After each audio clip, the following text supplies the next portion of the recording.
Le millionnaire sortait précipitamment du travail lorsqu'il a entendu le cri urgent de ses filles jumelles. Effrayées, elles lui ont demandé de regarder sous la voiture. Et c'est ce qui a sauvé sa vie. Attaché aux roues, un engin explosif révélait que ce n'était pas une simple frayeur. Le téléphone vibrait avec insistance dans la poche du costume italien d'Antoine Lefebvre, tandis qu'il arpentait les couloirs vitrés du quartier d'affaires de la Défense. À 45 ans, l'homme d'affaires avait bâti un empire dans le secteur de la technologie qui le plaçait parmi les hommes les plus riches de Paris.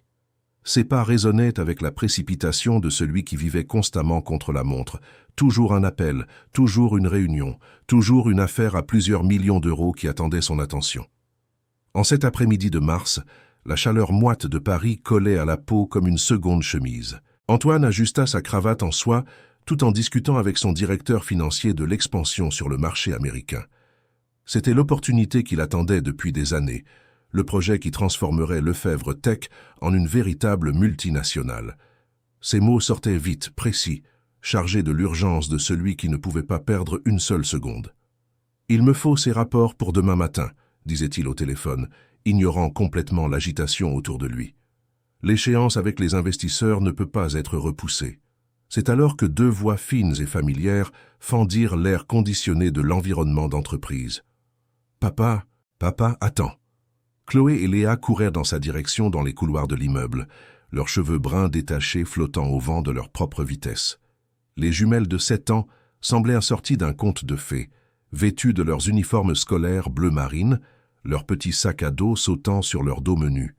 Mais il y avait quelque chose sur leur visage qui ne correspondait pas à l'innocence de leur âge, une urgence, une peur qu'Antoine ne sut pas identifier immédiatement.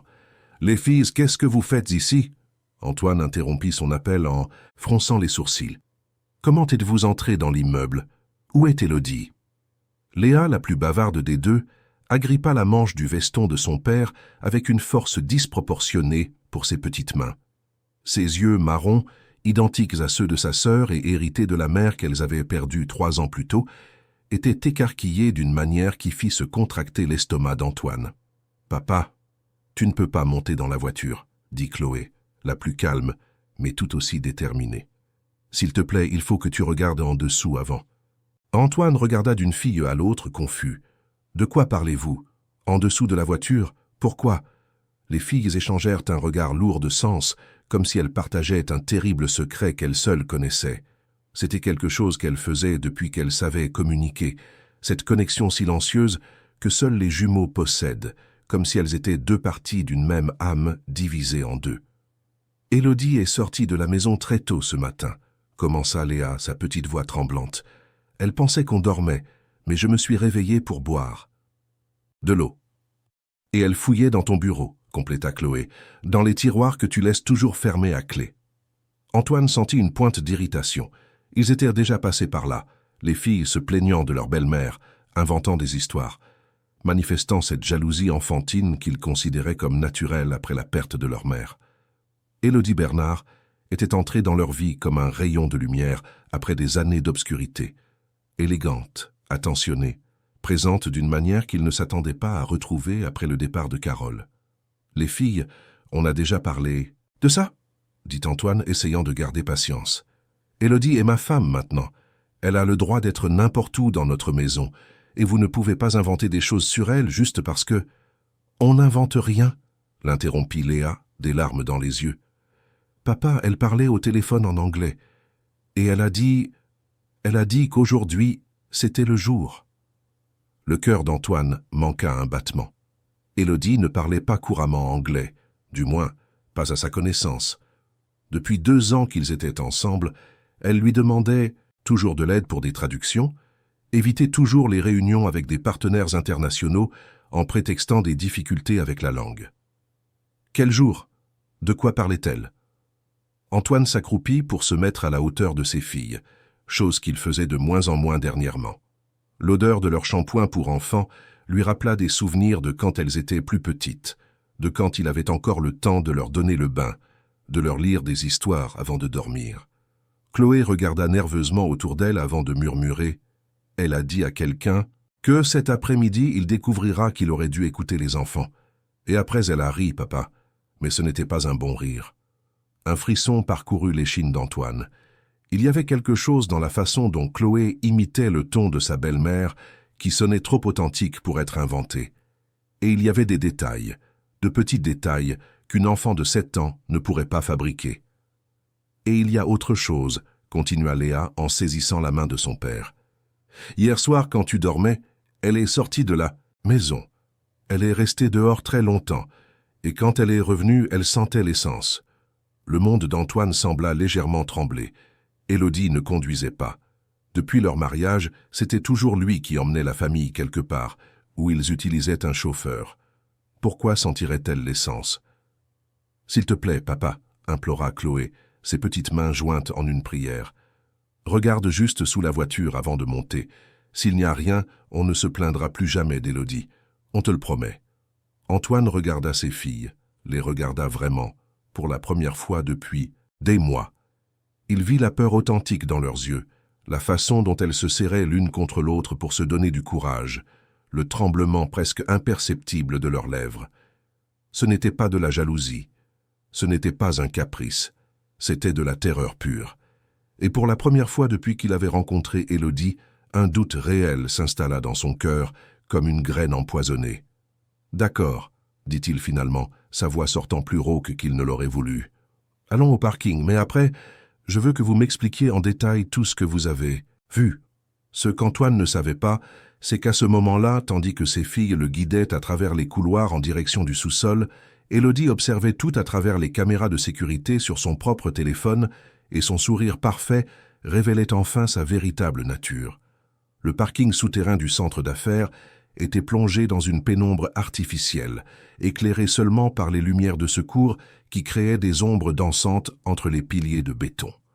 La BMW noire d'Antoine était garée à sa place réservée, impeccable comme toujours, reflétant la froideur de l'environnement d'entreprise qu'il aimait tant. Les filles marchaient de chaque côté de leur père, leurs petites mains tenant fermement ses doigts.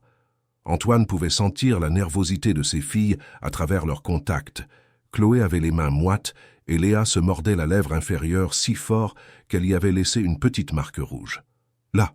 murmura Léa en montrant la voiture. « C'est sur la roue arrière du côté droit. » Antoine s'approcha prudemment, sentant son cœur s'accélérer sans savoir exactement pourquoi. C'était absurde. 2 fillettes de 7 ans ne pouvaient pas avoir raison sur quelque chose d'aussi grave. Mais il y avait quelque chose dans l'atmosphère, une tension qu'il ne pouvait ignorer, comme si l'air lui-même était chargé de danger. « Restez là !» ordonna-t-il en plaçant les jumelles derrière un pilier. « Ne bougez pas. » Il se pencha lentement, posant une main sur le sol froid du parking. Au début, il ne vit rien d'autre que le dessous du châssis, des pneus brillants et l'asphalte taché d'huile. Mais ensuite, alors que ses yeux s'habituaient à l'obscurité, il le vit. Fixé avec du ruban adhésif transparent à l'intérieur de la roue arrière, presque invisible à moins que quelqu'un ne le cherche spécifiquement, se trouvait un petit paquet enveloppé dans du plastique noir. De fins fils sortèrent des bords, connectés à ce qui ressemblait à un dispositif électronique rudimentaire. Le sang d'Antoine se glaça dans ses veines. Il connaissait ce genre de montage des films d'action qu'il regardait avec les filles le week-end. C'était un engin explosif improvisé, programmé pour détonner avec le mouvement des roues. « Mon Dieu !» murmura-t-il en se relevant si vite qu'il se sentit pris de vertige.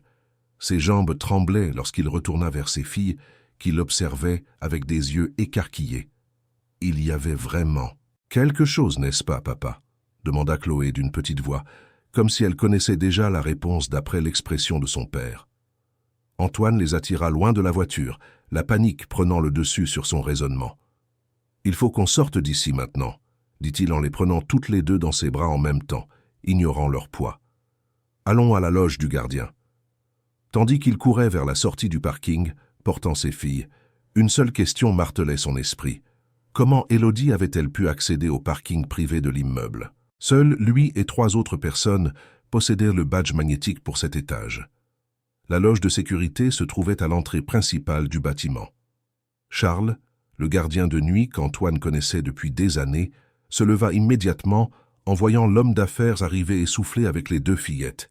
« Monsieur Lefebvre, qu'est-ce qui s'est passé?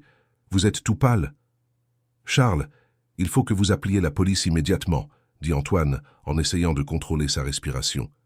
Et aussi l'équipe de déminage. Il y a un engin explosif dans ma voiture. Charles écarquilla les yeux, saisissant le téléphone sans hésiter. « Monsieur, vous êtes sûr? Comment avez-vous… » « Mes filles l'ont découvert, » l'interrompit Antoine en regardant Chloé et Léa avec un mélange de fierté et de terreur. « Elles m'ont sauvé. » Pendant que Charles passait les appels d'urgence, Antoine s'agenouilla devant les jumelles. Pour la première fois depuis longtemps, il les regarda vraiment, non pas avec la hâte de quelqu'un vérifiant si elles allaient bien avant de partir en réunion, mais avec l'attention totale d'un père qui venait de comprendre qu'il avait failli les perdre pour toujours. « Comment saviez-vous » demanda-t-il doucement. « Comment avez-vous découvert qu'il y avait quelque chose dans la voiture ?» Léa échangea un regard avec sa sœur avant de répondre. « Élodie agissait très bizarrement ces dernières semaines, papa. Elle restait éveillée après que tu te sois endormi, à pianoter sur l'ordinateur.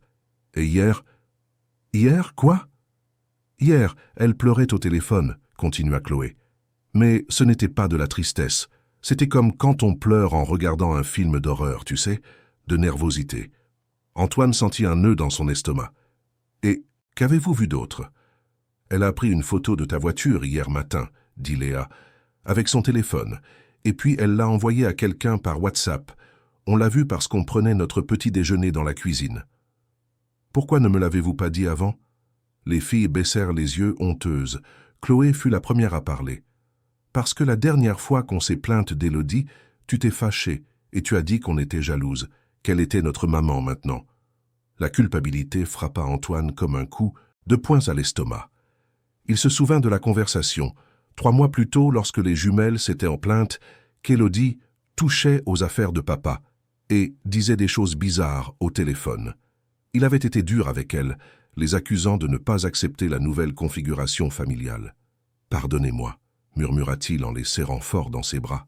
« Papa a été tellement bête, tellement bête. » Des sirènes commencèrent à résonner au loin, devenant de plus en plus fortes à mesure qu'elles approchèrent de l'immeuble.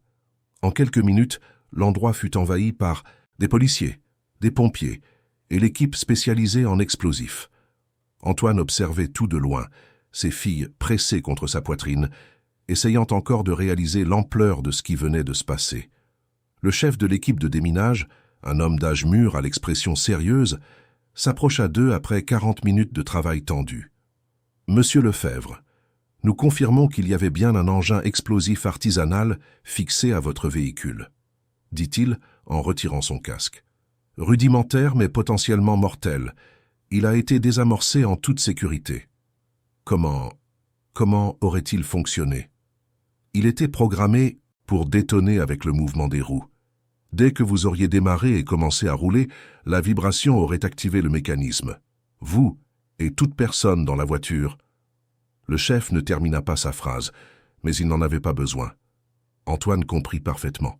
« Qui a eu accès au parking ces dernières 24 heures ?» demanda le commissaire qui était arrivé avec l'équipe.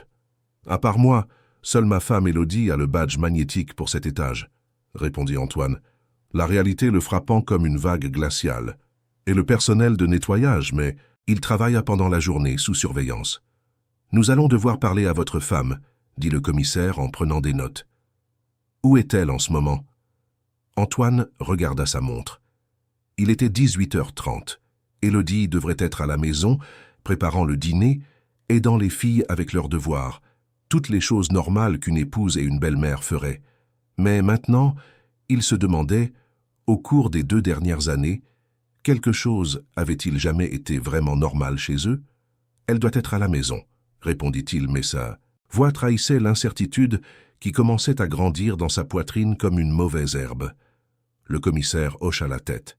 « Nous aurons besoin que vous nous accompagniez là-bas, et les filles devront également témoigner, en présence d'un psychologue pour enfants. » Alors qu'il quittait l'immeuble escorté par la police, Léa tira la manche de la chemise de son père.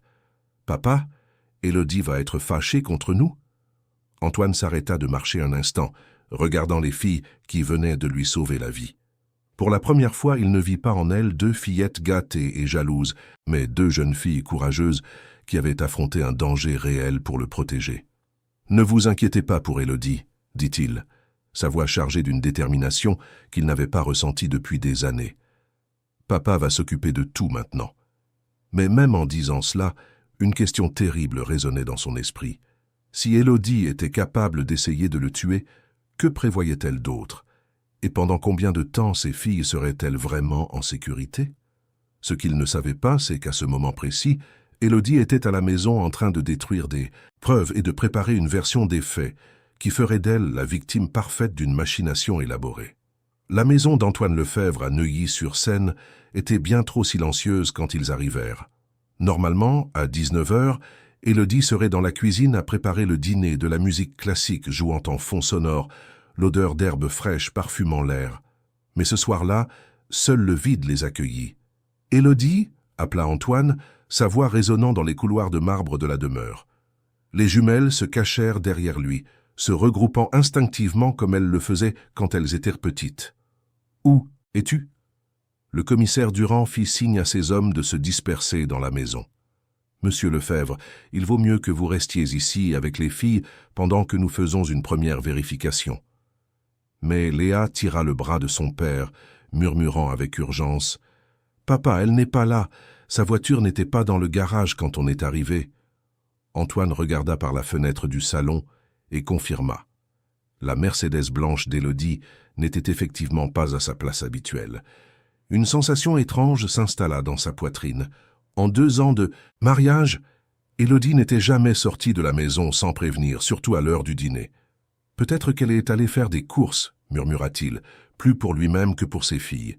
Chloé secoua la tête négativement. « Papa, hier soir, elle a passé un appel bizarre. On l'a entendu depuis notre chambre. » « Quel genre d'appel ?» Elle parlait d'en finir vite avec ça et a dit qu'après aujourd'hui, tout changerait, compléta Léa. Et elle a mentionné des chiffres, de grands chiffres. Le commissaire revint de sa vérification initiale avec une expression sombre. La maison semble avoir été rangée à la hâte.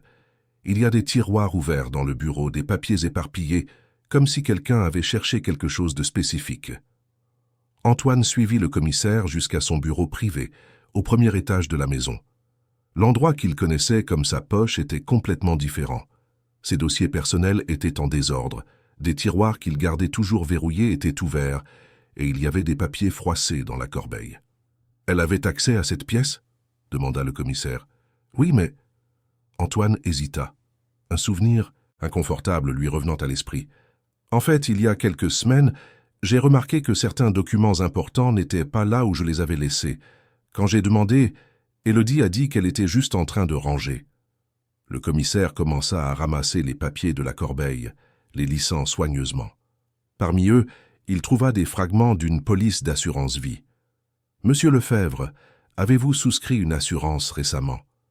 Antoine prit les morceaux de papier, essayant de les assembler.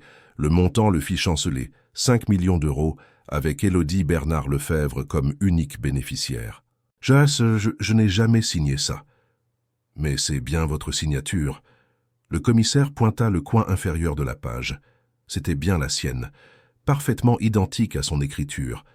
Antoine se souvint vaguement d'une soirée, 3 semaines plus tôt, où Élodie était arrivée avec une pile de documents de l'entreprise, lui demandant de signer quelques contrats qu'elle avait organisés pour accélérer le processus. Il était épuisé après un voyage d'affaires et avait fait aveuglément confiance, signant sans lire. « Elle m'a trompé, » murmura-t-il, la réalité s'imposant enfin à son esprit. « Elle m'a fait signer ça sans que je sache ce que c'était. » Les jumelles apparurent à la porte du bureau, toujours hésitantes.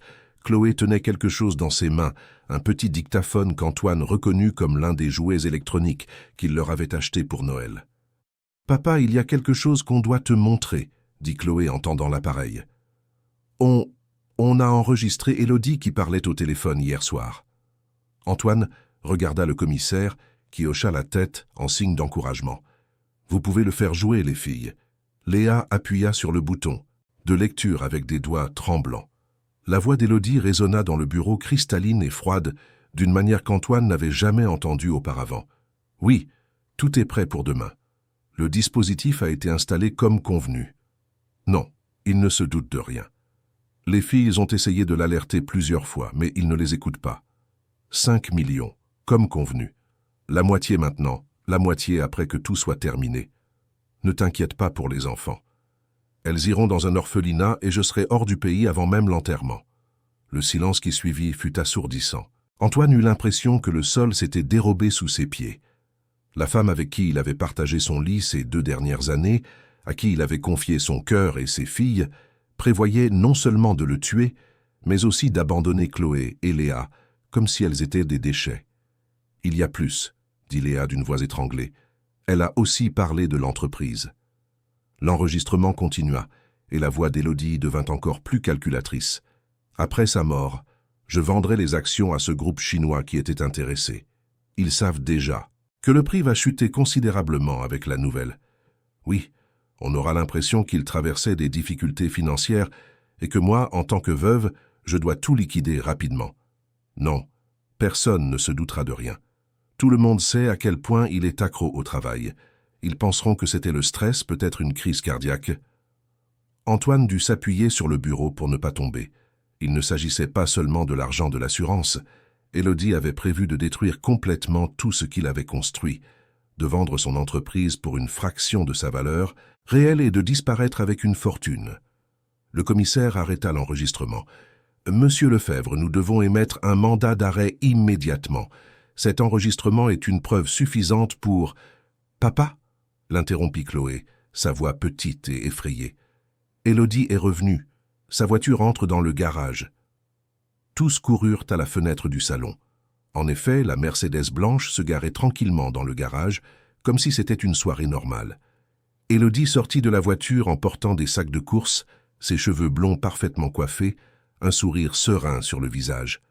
Elle agit. « Comme si de rien n'était », murmura le commissaire, « comme si elle ne savait pas que nous avons tout découvert. » Antoine observa la femme qu'il pensait aimer marcher tranquillement vers la maison. À ce moment, il comprit qu'il n'avait jamais vraiment connu Élodie. Leurs 2 années de mariage avaient été un mensonge méticuleusement construit. Chaque sourire, chaque caresse, chaque « je t'aime » murmuré dans le noir, tout avait été fabriqué dans le seul but d'arriver à ce moment. « Qu'est-ce qu'on fait maintenant ?» demanda-t-il, sa voix rauque d'émotion. « Nous allons la confronter », répondit le commissaire. « Mais d'abord, il faut que les filles soient en sécurité. Elle pourrait tenter quelque chose de désespéré quand elle réalisera qu'elle a été découverte. » Léa et Chloé s'agrippèrent à leur père, leur petit corps tremblant. « Papa, on a peur d'elle, » murmura Chloé. « Et si elle essaie de nous faire du mal à nous aussi ?» Antoine serra ses filles dans ses bras, une colère froide grandissant dans sa poitrine. Ce n'était pas seulement ce qu'Élodie avait essayé de lui faire, c'était ce qu'elle avait prévu pour ses filles innocentes. Orphelinat. Le mot résonnait dans son esprit comme un poison. « Elle ne vous touchera pas », promit-il, sa voix chargée d'une détermination qui le surprit lui-même. « Plus jamais. » Le bruit de la porte d'entrée s'ouvrant résonna dans la maison. Des pas familiers s'approchaient, accompagnés du son joyeux de sacs de course déposés sur le sol. « Antoine, les filles, je suis rentré. » La voix douce et mélodieuse d'Élodie flotta dans les escaliers. « Je suis passé au supermarché et j'ai acheté les biscuits que les filles adorent. » Antoine regarda le commissaire qui fit un signe silencieux à ses hommes de se positionner. Ce serait le moment de vérité, le moment où Élodie Bernard montrerait enfin son vrai visage. Mais ce qu'aucun d'eux n'attendait, c'était de découvrir qu'elle avait un plan de secours au cas où elle serait découverte. Et ce plan impliquait une accusation qui transformerait Antoine de victime en suspect principal. « Antoine ?» La voix d'Élodie portait maintenant une note d'inquiétude feinte. « Pourquoi y a-t-il autant de voitures de police dans notre rue? Il est arrivé quelque chose aux voisins ?» Élodie monta les escaliers avec sa grâce habituelle, ses talons hauts résonnant sur le marbre comme un métronome sinistre. Lorsqu'elle entra dans le salon et vit Antoine accompagné du commissaire et des policiers, son expression se mua en un masque parfait de surprise et d'inquiétude. « Mon Dieu, Antoine, qu'est-ce qui s'est passé? Tu es tout pâle. » Elle s'approcha comme pour l'embrasser, mais le commissaire Durand s'interposa. « Madame Bernard, je vous demande de rester où vous êtes. Nous enquêtons sur une tentative d'homicide. » Élodie écarquilla les yeux, portant la main à sa poitrine, dans un geste théâtral qu'Antoine avait vu 1000 fois, mais qu'il reconnaissait maintenant comme une pure mise en scène. « Tentative d'homicide? Comment ça? Qui? Antoine, tu vas bien? Et les filles? Elle chercha du regard les jumelles, qui se cachèrent derrière leur père. Chloé? Léa? Venez voir maman. Tu n'es pas notre maman, dit Chloé d'une voix petite mais ferme, s'agrippant plus fort à la chemise de son père. Le visage d'Élodie se contracta une fraction de seconde, une micro-expression d'irritation qu'elle masqua rapidement par un sourire doux et triste. Bien. Sûr que non, mon amour, mais je vous aime comme si vous étiez mes filles, vous le savez bien. Elle regarda Antoine avec des yeux brillants de larmes qui semblaient authentiques. Antoine, qu'est-ce qui se passe? Pourquoi la police est-elle ici? Le commissaire montra les morceaux de la police d'assurance qu'il avait trouvés. Vous reconnaissez ça, madame? Élodie examina les papiers avec une expression confuse, fronçant les sourcils d'une manière qui aurait convaincu n'importe qui de son innocence. C'est une assurance vie, mais je ne comprends pas. Antoine, tu as souscrit une assurance? Arrête cette comédie, dit Antoine, sa voix tremblant de colère contenue. Je sais tout, Élodie. L'explosif dans ma voiture, tes appels, tes plans pour les filles. Pendant un instant, le masque d'Élodie glissa complètement. Ses yeux devinrent durs comme du diamant, et un sourire cruel joua sur ses lèvres. Mais ce ne fut qu'un instant avant qu'elle ne reprenne son rôle d'épouse confuse et trahie. Un explosif? Antoine, tu me fais peur. C'est quoi cette histoire? Et quels appels? Je ne sais pas de quoi tu parles. Léa fit un pas en avant, sortant le dictaphone de sa poche. On t'a enregistré, Élodie, tes appels d'hier soir. Le sang quitta complètement le visage d'Élodie. Elle regarda le petit appareil comme si c'était un serpent venimeux. Vous m'avez espionné? Faites jouer l'enregistrement, ordonna le commissaire. Lorsque la voix froide et calculatrice d'Élodie résonna dans la pièce, relatant ses plans pour tuer Antoine et abandonner les filles, elle ferma lentement les yeux. Pendant quelques secondes, elle resta dans un silence absolu. Quand elle les rouvrit, toute prétention avait disparu. « Les enfants bien trop malins pour leur propre bien », dit-elle, sa voix distillant maintenant un pur venin. « Je vous avais prévenu d'arrêter de vous mêler de ce qui ne vous regardait pas. » Antoine sentit ses filles trembler derrière lui. « Comment as-tu pu? Ce ne sont que des enfants, Élodie. Comment as-tu pu prévoir de... » Prévoir quoi? De leur donner une vie meilleure, loin d'un père accro au travail qui connaît à peine le nom de leur maîtresse. Élodie rit amèrement. « Tu te crois un bon père, Antoine. C'est quand la dernière fois que tu les as aidés à faire leurs devoirs? C'est quand la dernière fois que tu as eu une vraie conversation avec elles? » Les mots frappèrent Antoine comme des coups de couteau. Il savait qu'elle avait raison. Ces derniers mois, il s'était encore plus éloigné de ses filles, déléguant tous les soins à Élodie. Mais cela ne justifiait pas. « Ça ne te donne pas le droit d'essayer de me tuer, » dit-il, la voix rauque d'émotion. « Te tuer ?» Élodie pencha la tête, comme si c'était la chose la plus naturelle du monde. « Je te libérais, Antoine. Tu es malheureux. Tu vis stressé. Tu travailles 16 heures par jour. Tu connais à peine tes propres filles. C'était un service à te rendre. » Le commissaire s'approcha avec des menottes. « Élodie Bernard, vous êtes en état d'arrestation pour tentative d'homicide et complot. »« Attendez » l'interrompit Élodie en levant la main. Un sourire troublant apparut sur ses lèvres. « Vous croyez vraiment que j'aurais fait ça toute seule? Que j'aurais les connaissances techniques pour construire un explosif ?» Antoine sentit un frisson lui parcourir l'échine. « Qu'est-ce que tu insinues? Je dis que vous êtes sur le point de commettre une terrible erreur. Je ne suis pas la seule impliquée. En fait... » Elle marqua une pause dramatique. « Je suis aussi une victime. On me fait chanter depuis des mois. » « Chanter ?» Le commissaire fronça les sourcils. « Comment ça ?» Élodie se dirigea vers la fenêtre, regardant la rue comme si elle attendait quelqu'un. « Il y a 6 mois, j'ai commencé à recevoir des messages anonymes. Quelqu'un était au courant d'irrégularités dans les affaires de l'entreprise d'Antoine. Fraude fiscale, contrat frauduleux, corruption de fonctionnaires. « C'est un mensonge !» explosa Antoine. « Mon entreprise est irréprochable. »« Vraiment ?» Élodie se tourna vers lui avec un sourire venimeux. « Alors explique ça. » Elle sortit de sa poche une clé USB qu'Antoine reconnut. C'était celle qu'il gardait enfermée dans son coffre-fort personnel. « Voici toutes tes transactions des 3 dernières années, y compris les paiements non déclarés pour accélérer des permis administratifs, les employés fantômes sur la liste de paie et les ventes surfacturées à des sociétés écrans. Le cœur d'Antoine s'arrêta un instant. Cette clé USB contenait des informations qui pouvaient détruire complètement sa réputation et son entreprise. Pire encore, certaines de ces irrégularités existaient réellement, de petits ajustements comptables que son expert comptable avait suggérés pour réduire les impôts. « Comment as-tu eu ça? Mon coffre ?» Ce n'était pas difficile de trouver le mot de passe, dit Élodie nonchalamment. La date de naissance des filles, bien trop évident. Bref, comme je le disais, quelqu'un a découvert ces informations et a commencé à me faire chanter. Il a dit que si je ne coopérais pas, il livrerait tout au fisc et à la presse. Le commissaire prit la clé USB des mains d'Élodie. Et qui serait ce maître chanteur? Je ne l'ai jamais su. Les messages venaient toujours de numéros différents, d'emails temporaires. Mais qui que ce soit, il connaît très bien Antoine et l'entreprise. C'est quelqu'un de l'intérieur. Léa tira la manche de son père. « Papa, elle ment. On l'a entendu rire au téléphone. Elle n'avait pas l'air d'être forcée à faire quoi que ce soit. » Élodie regarda la fillette avec dédain. Les enfants entendent ce qu'ils veulent entendre. Peut-être que je riais de nervosité, ou peut-être... Elle fit une pause calculée. Peut-être que je riais parce que j'avais enfin trouvé un moyen de me sortir de toute cette situation. « Comment ça ?» demanda Antoine, bien qu'une partie de lui ne veuille pas connaître la réponse. « Simple. J'ai décidé de te livrer avant qu'il ne me livre.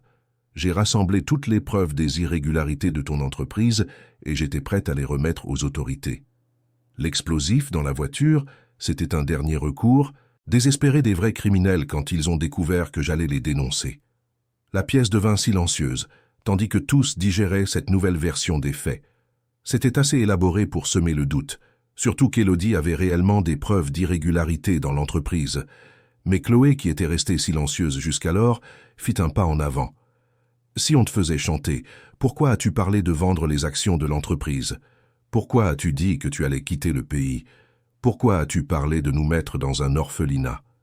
Élodie hésita une fraction de seconde, assez longtemps, pour que tout le monde réalise qu'elle n'avait pas de réponse préparée à cette question. Je ne faisais que répéter ce qu'ils m'ordonnèrent de dire. Ça faisait partie de la mise en scène pour... « Pourquoi ?» l'interrompit Léa. « Pour convaincre qui? Il n'y avait personne d'autre que toi au téléphone. » Le commissaire s'approcha de nouveau d'Élodie. « Vos explications deviennent de moins en moins convaincantes, madame. Et cet enregistrement montre clairement... » Le crissement de pneus dans la rue interrompit la conversation. Par la fenêtre, tous purent voir 3 SUV noirs se garer devant la maison. Des hommes en costume sortirent des véhicules, marchant d'un pas déterminé vers l'entrée. Élodie sourit pour la première fois depuis son arrivée. « On dirait que mes renforts sont arrivés. » Antoine regarda par la fenêtre avec une inquiétude croissante. Qui étaient ces gens? Et pourquoi Élodie semblait-elle si soulagée de leur arrivée? La sonnette retentit, suivie de coups fermes à la porte. Une voix masculine et autoritaire cria de l'extérieur. « Police judiciaire, ouvrez la porte. Nous avons des mandats de perquisition. » L'officier de la police judiciaire, qui entra dans le salon, avait la posture rigide de quelqu'un habitué à diriger des opérations complexes. Grand, les cheveux grisonnants coupés militairement, il examina toutes les personnes présentes avec des yeux calculateurs avant de parler. « Monsieur Antoine Lefebvre, je suis le commissaire Moreau de la police judiciaire. Nous avons un mandat de perquisition pour cette résidence et pour tous les ordinateurs et documents liés à l'entreprise Lefebvre Tech. » Antoine sentit le sol se dérober sous ses pieds. « Comment ça? Je ne comprends pas. Nous enquêtons sur une tentative d'assassinat contre moi. » « Nous sommes au courant de la situation, monsieur. En fait, c'est précisément pour cela que nous sommes ici. » Le commissaire Moreau regarda Élodie avec une expression qu'Antoine ne parvint pas à déchiffrer. « Madame Bernard, pouvez-vous vous approcher, s'il vous plaît ?» Élodie se dirigea vers l'officier d'un pas assuré, comme si ce n'était pas la première fois qu'ils se rencontraient.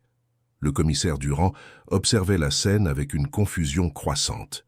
« Commissaire Moreau, je dois préciser que nous avons des preuves que Madame Bernard a planifié et exécuté une tentative d'homicide contre son mari.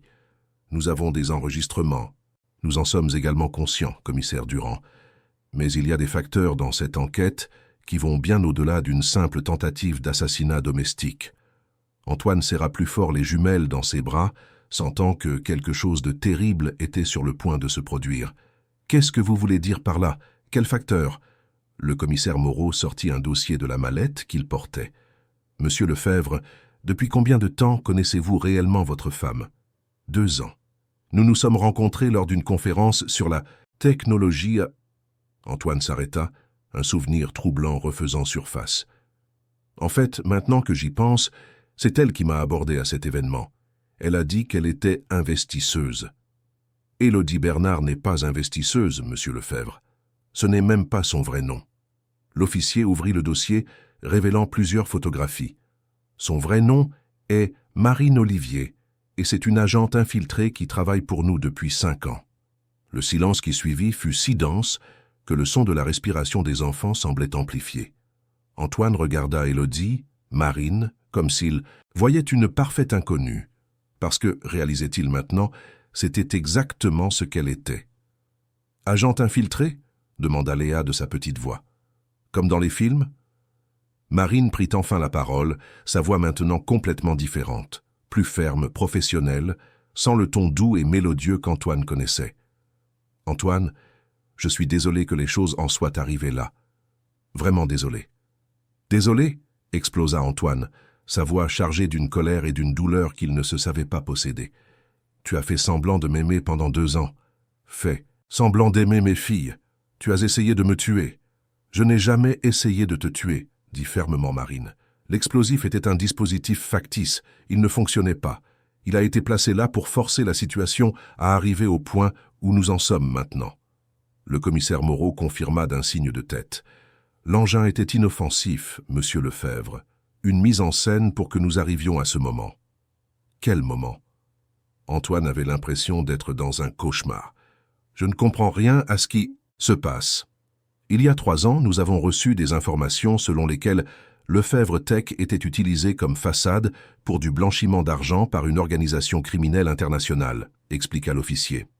Pas par vous spécifiquement, mais par quelqu'un au sein de l'entreprise qui avait accès au système financier. » Antoine secoua vigoureusement la tête. « C'est impossible. Je connais tous mes employés depuis des années. » « Monsieur Lefebvre, » l'interrompit Marine, « au cours des 2 dernières années, pendant que j'étais chez vous, j'ai découvert que quelqu'un manipulait les transactions de l'entreprise à distance. Ce n'était pas vous. Vos irrégularités fiscales sont minimes comparées à ce qui se passait réellement. » Le commissaire Moreau montra une série de documents. Des millions d'euros transitaient par Lefebvre Tech chaque mois, provenant de comptes offshore et étant blanchis par le biais de contrats fictifs. L'argent provenait du trafic d'armes et de drogue d'un cartel colombien. « C'est de la folie !» cria Antoine. « Mon entreprise n'a rien à voir avec des cartels. Nous développons des logiciels éducatifs. »« C'est précisément pour cela que c'était la couverture parfaite, » dit tristement Marine. « Une entreprise respectée avec une solide réputation, dirigée par un père de famille qui ne serait jamais soupçonné. » Chloé tira la chemise de son père. « Papa, ça veut dire qu'Élodie... Enfin, Marine ne voulait pas vraiment nous faire de mal ?» Marine s'agenouilla à la hauteur des filles, ses yeux brillants de larmes qui, cette fois, semblaient authentiques. « Les filles, je sais que c'est très déroutant, mais vous 2 êtes les personnes les plus importantes que j'ai rencontrées ces 5 dernières années. Tout ce que j'ai ressenti pour vous était réel. »« Mais tu allais nous mettre dans un orphelinat » l'accusa Léa, ses petites mains serrées en poing. Cela faisait partie de la mise en scène pour convaincre les vrais criminels que j'étais de leur côté. Je ne vous aurais jamais fait de mal. Jamais. Antoine observait l'interaction avec un mélange de colère et de confusion. Une partie de lui voulait croire que Marine s'était réellement souciée de ses filles, mais une autre partie refusait d'accepter que toute sa vie des 2 dernières années avait été un mensonge. « Si tu es une agente de la police, pourquoi ne m'as-tu pas dit la vérité ?» demanda-t-il, la voix brisée. « Pourquoi as-tu permis que je tombe amoureux de toi ?» Marine baissa les yeux. « Parce que ça ne devait pas se passer comme ça. Je devais juste m'infiltrer, collecter des preuves et partir. Mais vous 3, elle regarda Antoine et les jumelles, vous êtes devenus ma vraie famille. Et ça a tout compliqué. » Le commissaire Moreau se racla la gorge. « Monsieur Lefebvre, nous avons besoin de votre coopération pour identifier qui est réellement derrière cette opération. Notre enquête indique que c'est quelqu'un de proche de vous, quelqu'un avec un accès total au système de l'entreprise. « Qui ?» demanda Antoine, bien qu'un terrible soupçon commençât à se former dans son esprit.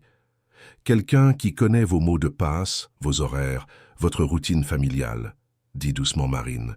« Quelqu'un qui savait que j'étais une agente infiltrée parce qu'il a essayé de m'éliminer en vous utilisant comme bouc émissaire. » Antoine pensa à toutes les personnes qui avaient un accès privilégié à sa vie et à son entreprise. Son expert comptable, Robert, qui s'occupait de toutes les transactions financières.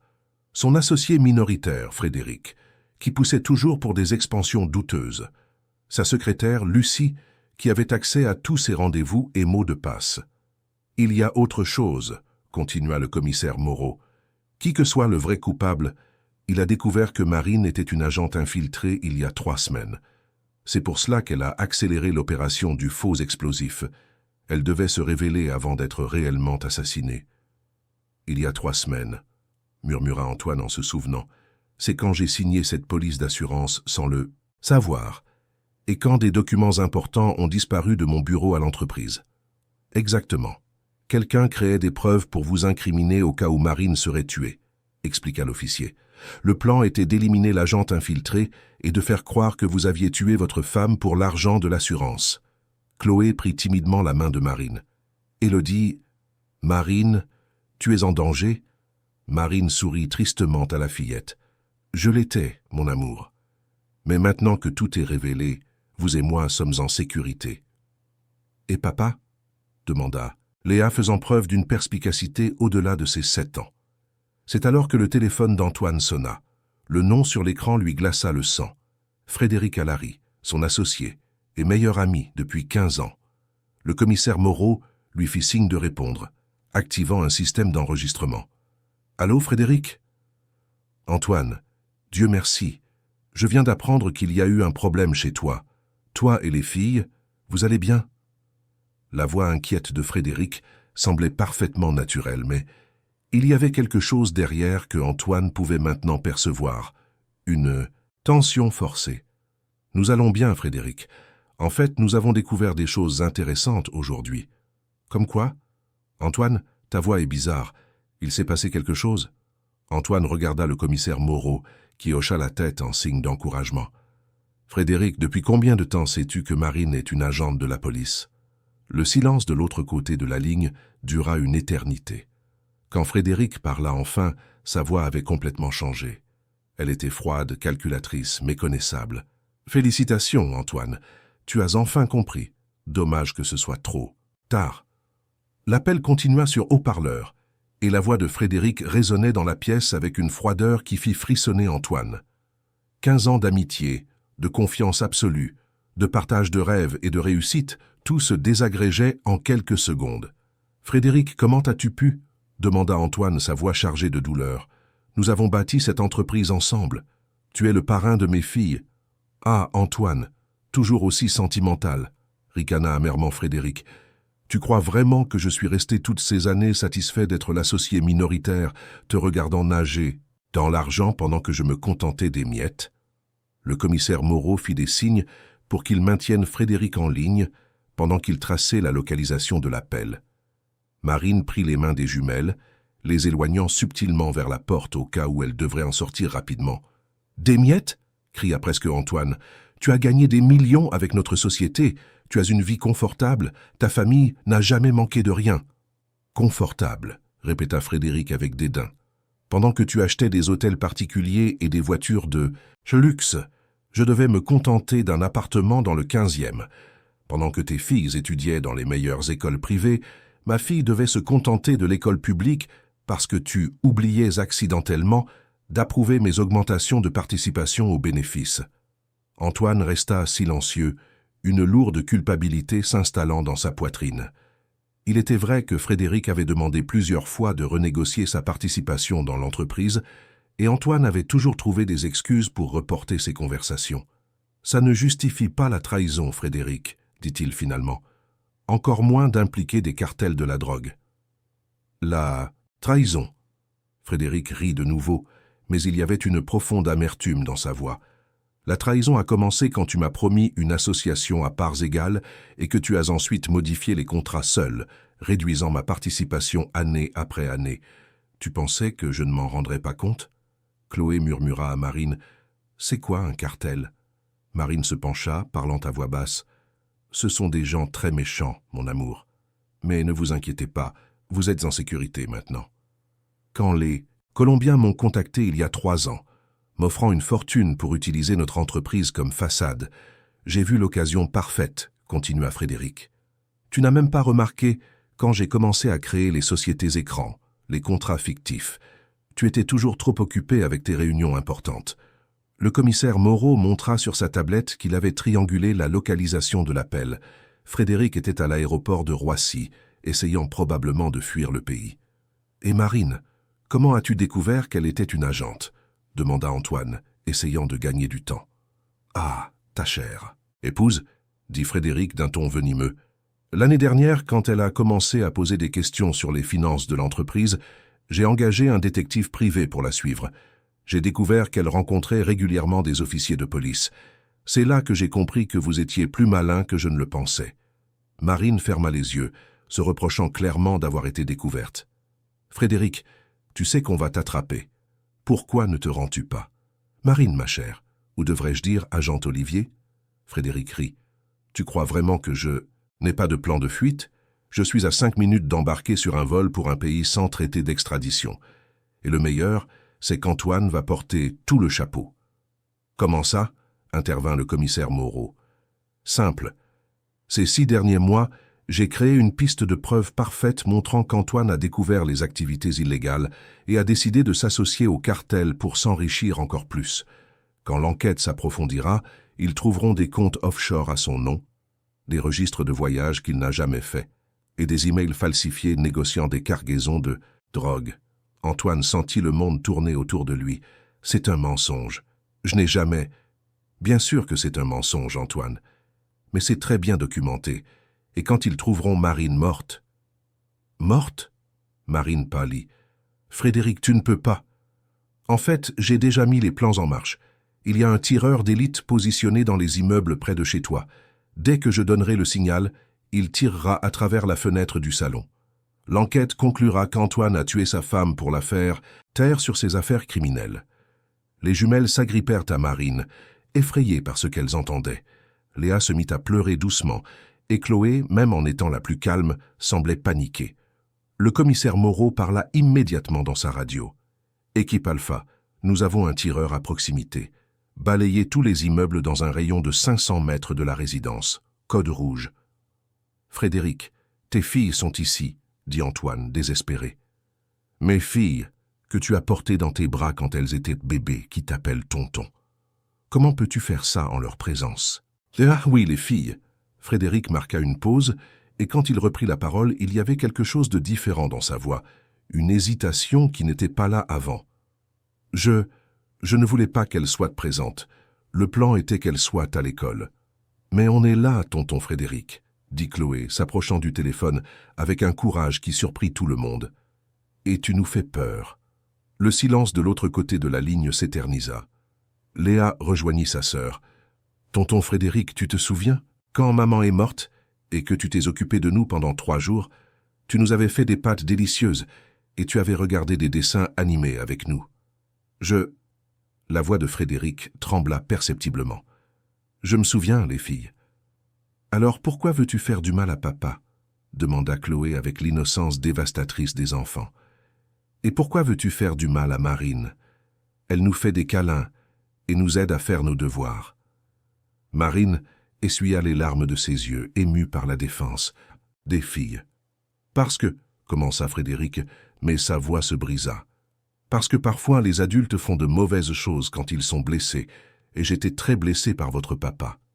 Mais faire du mal en retour, ça ne résout rien, » dit Léa, avec une sagesse qui ne devrait pas appartenir à une enfant de 7 ans. « Notre maîtresse dit toujours qu'il faut parler quand on est en colère. » Le commissaire Moreau reçut un message sur sa radio. « Tireur localisé. Immeuble neutralisé. Suspect en garde à vue. »« Frédéric, » dit l'officier au téléphone, « votre tireur a été arrêté, c'est fini.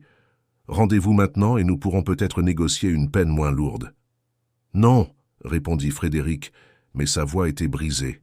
« Je ne peux pas faire marche arrière maintenant. J'ai fait trop de choses. J'ai blessé trop de gens. » Antoine s'approcha du téléphone. « Frédéric, tu peux encore te racheter. Tes filles auront besoin de toi, quoi qu'il arrive. Elles auront besoin que tu sois un homme dont elles pourront être fières en grandissant. »« Mes filles, » murmura Frédéric, « qu'est-ce que je vais leur dire? Comment me regarderont-elles après tout ça ?» Marine s'approcha.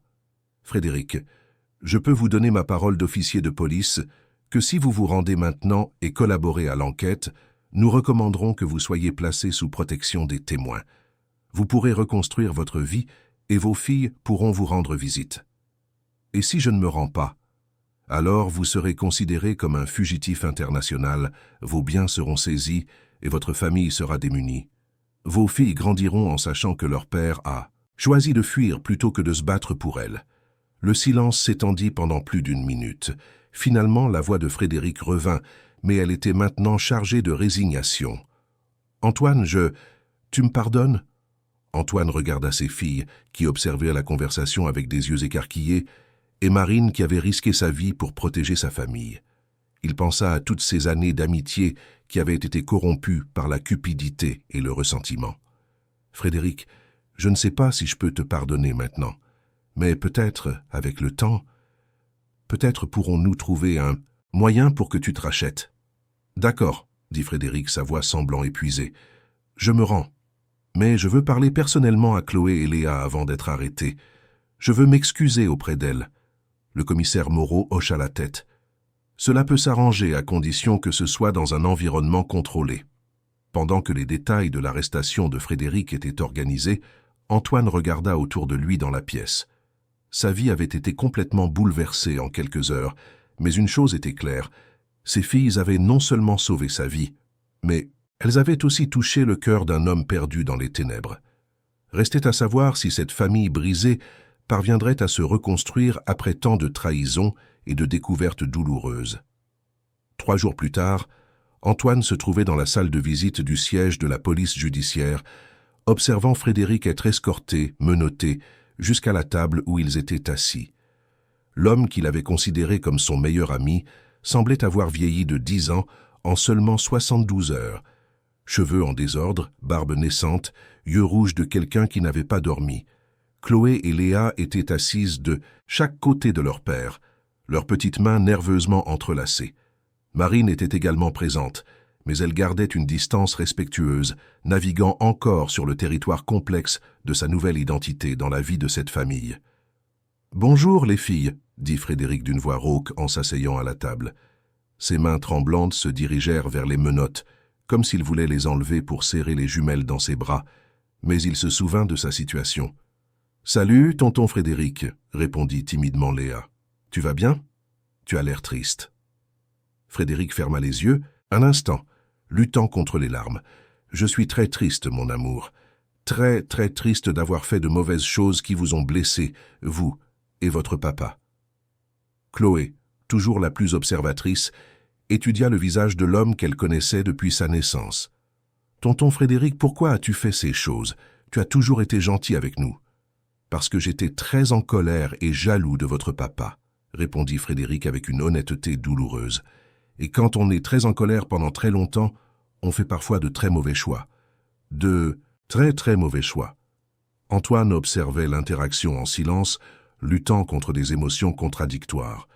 Une partie de lui voulait crier sur Frédéric, expulser toute la colère qu'il ressentait pour la trahison. Une autre partie compatissait en voyant l'homme qui avait été comme un frère, détruit par ses propres choix. « Papa aussi est en colère parfois, » commenta innocemment Léa. « Mais il ne fait jamais de mal à personne.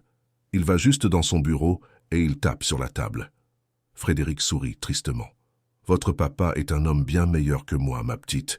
Il l'a toujours été. » « Tonton Frédéric » Chloé se pencha en avant. « Tu vas rester en prison pour toujours ?» La question frappa Frédéric comme un coup de poing à l'estomac. Il regarda Antoine, cherchant une indication sur la manière de répondre à une enfant sur les conséquences de ses actes. « Je vais rester en prison pendant un bon moment, oui, » répondit finalement Frédéric. « Parce que quand on fait de mauvaises choses, on doit en accepter les conséquences. Mais qui sait, si je me comporte bien et que j'aide la police à arrêter les méchants qui m'ont forcé à faire ces choses, peut-être qu'un jour je pourrai sortir et essayer d'être une meilleure personne. Marine, qui était restée silencieuse, prit enfin la parole. « Frédéric, vos filles veulent vous voir. Elles ne connaissent pas les détails, mais elles savent que vous avez des problèmes. Que voulez-vous que je leur dise ?»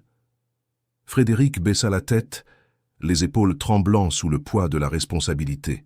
« Dites-leur que leur papa a fait de très grosses erreurs, mais qu'il les aime plus que tout au monde, et qu'il passera le reste de sa vie à essayer de se racheter, même depuis la prison.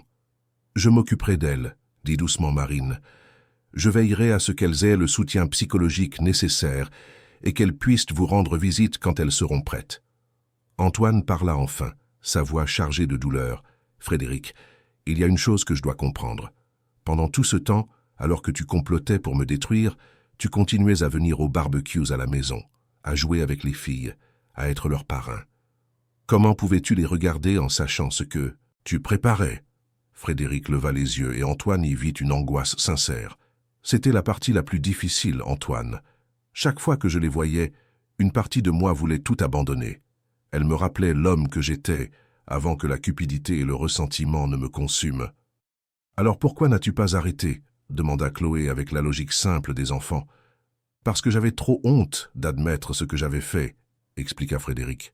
« Et plus je creusais le trou, plus il était difficile d'en sortir, jusqu'à ce qu'arrive un point où j'ai pensé que la seule issue était de continuer jusqu'au bout. » Léa se leva de sa chaise et se dirigea vers Frédéric, ignorant les protestations de l'agent de sécurité présent.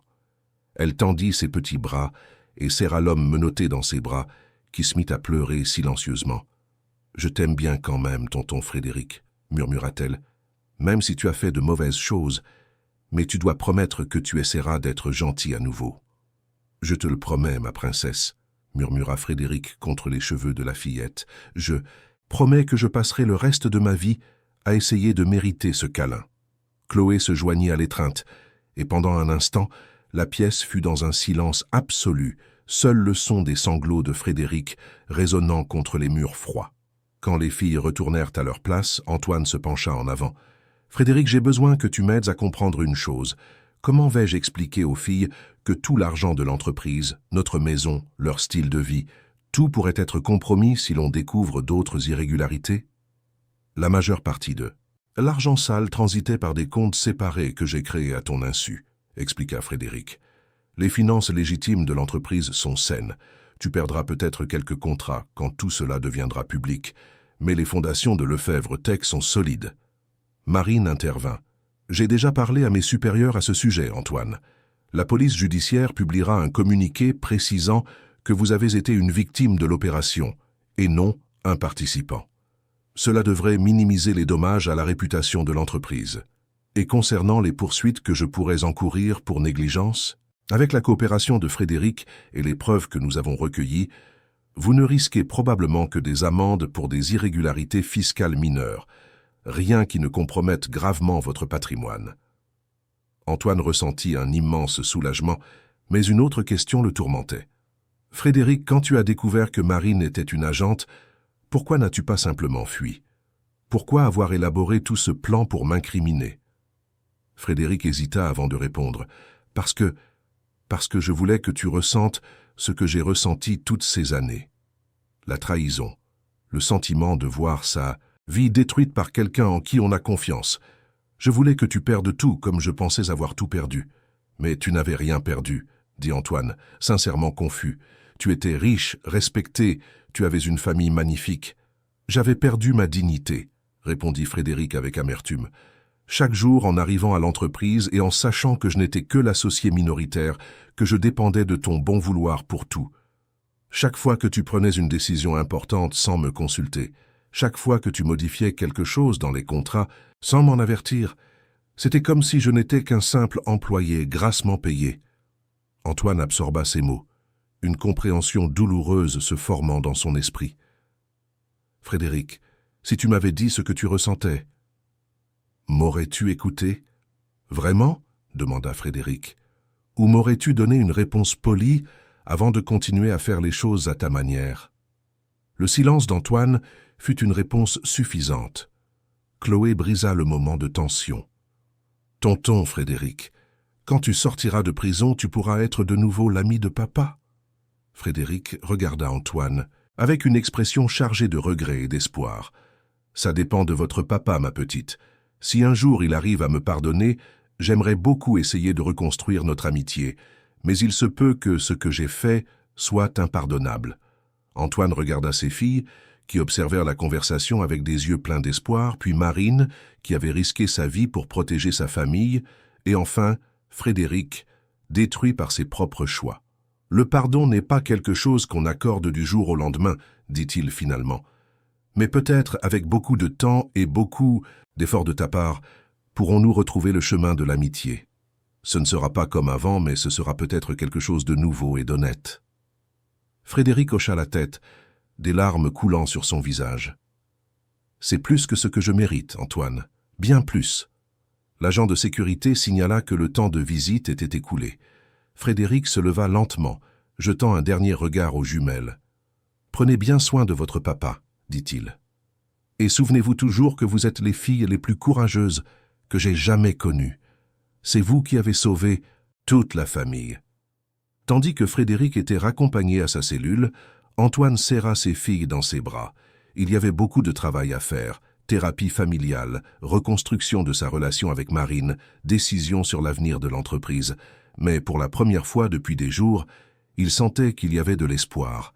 Les filles avaient fait preuve d'une sagesse et d'une force qui l'avaient humilié et inspiré. Et peut-être, justement grâce à cette force, toute la famille parviendrait-elle à sortir de cette épreuve plus unie et plus forte que jamais. 6 mois plus tard, Antoine était assis dans le jardin de sa maison, observant Chloé et Léa jouer sur la balançoire qu'il avait installée lui-même, l'un des nombreux changements qu'il avait fait pour être plus présent dans la vie de ses filles. Le soleil de l'après-midi dorait leurs cheveux bruns tandis qu'elles riaient, et pour la première fois depuis des années, Antoine ressentait une paix sincère.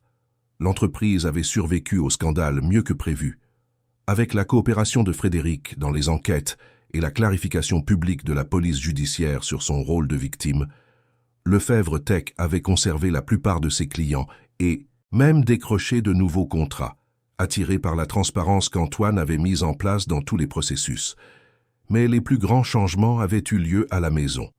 Antoine travaillait désormais à mi-temps, déléguant les responsabilités à une équipe de confiance qu'il avait engagée après un audit complet.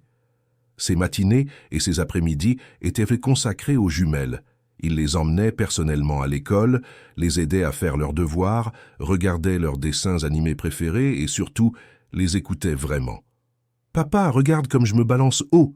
cria Léa depuis la balançoire, ses pieds frôlant presque les branches du manguier. « Fais attention, ma princesse. Pas si haut !» répondit Antoine, mais son ton était affectueux et non plus impatient comme avant.